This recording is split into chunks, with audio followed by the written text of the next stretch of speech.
इसमें इस angle y की वैल्यू को फाइंड आउट करने का ये तो था हमारा फर्स्ट मेथड, बट इसी एंगल y की वैल्यू को हम एक और अदर मेथड से सॉल्व कर सकते हैं। तो इसका मैं आपको एक और अदर मेथड भी बता देती हूँ कि और हम इसको किस मेथड से सॉल्व कर सकते हैं।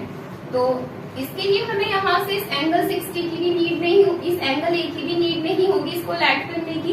तो वो अदर मेथड कौन सा वाला है ये मैं आपको बता देती हूँ।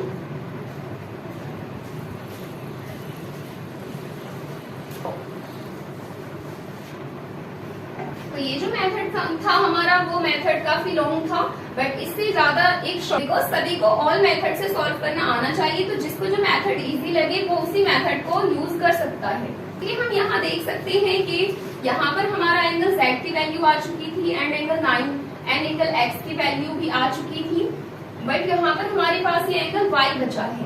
तो इसमें एक रूल होता है, जैसे कि ट्राइंगल के इंटीरियर एंगल्स का जो सम होता है वो 180 डिग्री का होता है, सिमिलरली वैसे ही किसी भी ट्राइंगल के जो एक्सटीरियर एंगल्स का सम होता है वो 360 डिग्री का होता है।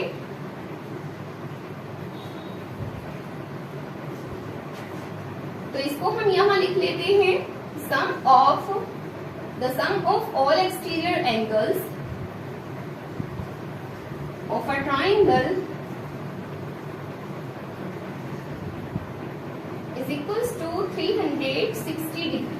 तो अब जो हम इस एंगल y की वैल्यू को फाइंड आउट करेंगे वो करेंगे इस मेथड से। जैसे कि यहाँ पर एक्सटीरियर में इसके 2 एंगल्स की वैल्यू हमें ऑलरेडी पता है कि वो है 150 डिग्री एंड प्लस 90 डिग्री।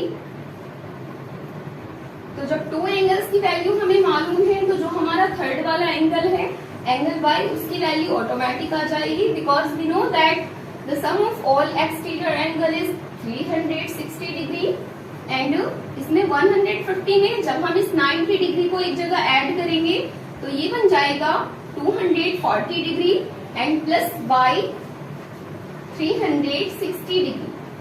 अब यहाँ पर ये जो 240 डिग्री है वो इस y के साथ में ऐड हो रहा है, तो वो अदर साइड में जाकर के सब्ट्रैक्ट हो जाएगा।